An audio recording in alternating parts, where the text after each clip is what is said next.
Hey, welcome back everybody. It is time for part 2 of the assembly of the Painted Lady dollhouse kit. Right now I am going to take my middle floor and draw an outline where this offset is going to go. That's going to make it a little bit easier to keep everything lined up as I go.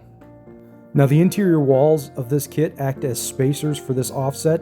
As long as they are the proper orientation and you make them flush with the back here, that will give you the perfect alignment for this front offset. Next, I'm going to start gluing and nailing the sidewalls, and these next steps in this video are actually some of my favorite parts of dollhouse assembly because it's where the house itself actually starts to take shape, and I really like getting these big pieces of wood out of the way, and that way I can start focusing on some of the smaller stuff, but it's really nice to see it begin to take shape. So I'm just going to glue and use my brad nailer here to keep this wall in place. And then I'll go back with my spring-loaded nail setter and knock them in just a little bit so the nails aren't protruding. Be sure to wipe out any of the excess adhesive that might come out when you're using your glues. That makes it easier to put your floors in and you don't have to cut out big globs later. Another thing I like to do is once I put my adhesive on, I kind of like to wipe it a little bit thin so that there aren't any big globs to squish out, and it kind of makes it a little cleaner. I readjusted the camera here and set it down so you can see how I nail them in, and then you can also get a little bit closer look at this spring-loaded nail setter. And I clamped the dollhouse to the table because even though this nail setter is kind of small, the pressure actually scoots the dollhouse across the table, so it's nice to have it clamped. You can also see how it's a lot wider at the top. They're kind of bending out a little bit, so I'm just going to use these 45-degree gable ends in the corners and a little bit of tape, and that'll help me line everything up.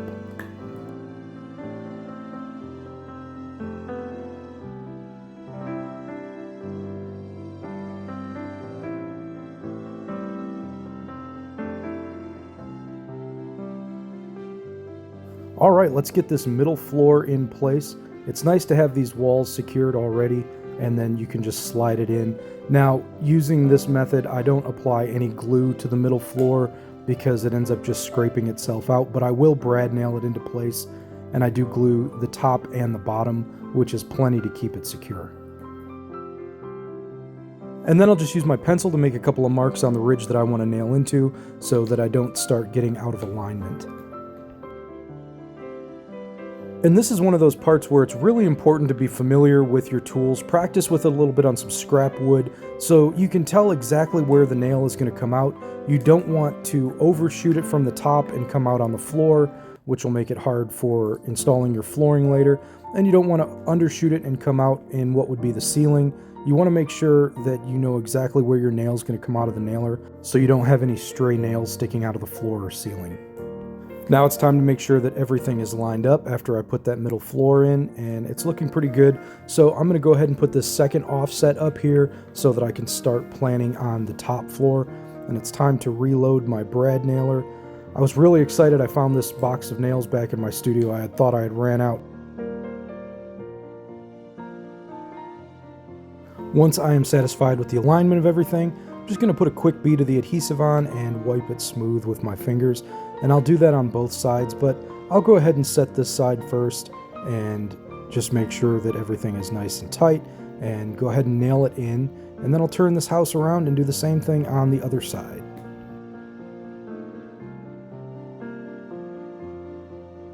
I love it when everything fits perfectly flush like that. Just go ahead and nail it in, and you can either leave this tape until the glue dries or remove it. Since I'm using brad nails, I just went ahead and removed it. It's not going to get any looser or tighter with or without the tape, so it doesn't really matter. But now it is time to put on the floor extension or the roof extension. So I just put this wall in temporarily just to stabilize it a little bit. And like I had said in the first video, the thing I really like about this Loctite Fast Grab is you can wipe it kind of thin and then put it on there, and it's not like the wood glue where it drips and doesn't hold things securely and you have to really clamp it. Kind of has a little bit of a suction on both pieces, so I just put it up there, squished it into place, wiped the excess, and just let it sit there on top of that wall. And now it's time for this really goofy shaped piece. I guess it's necessary to do it that way. If you've put together one of these painted ladies, you know the piece I'm talking about that goes up here on the top. It has the weirdest angles and the weirdest cuts, and you end up filling the gap on the right side where I'm wiping the adhesive with a 45-degree gable end, and it's just a really weird and awkward piece to try and stabilize, but again, this adhesive really helps set it in place. Now we're going to knock out these areas for the front bays. The instructions say to tape them together, and you probably could depending on your glue, and I switched over to the Gorilla Wood glue for this one because I really want these joints to be tight, and the other adhesive is a little bit thicker, and these don't really need that suctiony, clampy thing that other Loctite provides. So I'm just going to put a little bit of this glue on, make sure that it's super tight, wipe a little excess, and then I can scoot them to the side. One thing that's helpful is if you lay out all three pieces for the bay fronts first so that you don't have to kind of hunt and peck, same way with the inventory we did in the first video.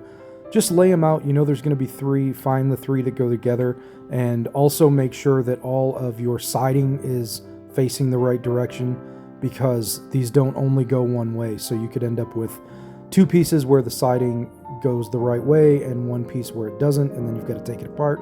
So really pay attention to the orientation of your siding on this one. But once you get them glued together and scooted out of the way, even with this really runny Gorilla Glue, it tends to stick pretty good. You can just kind of slide them, and they dry pretty quickly too. These were able to be handled probably an hour after I glued them together.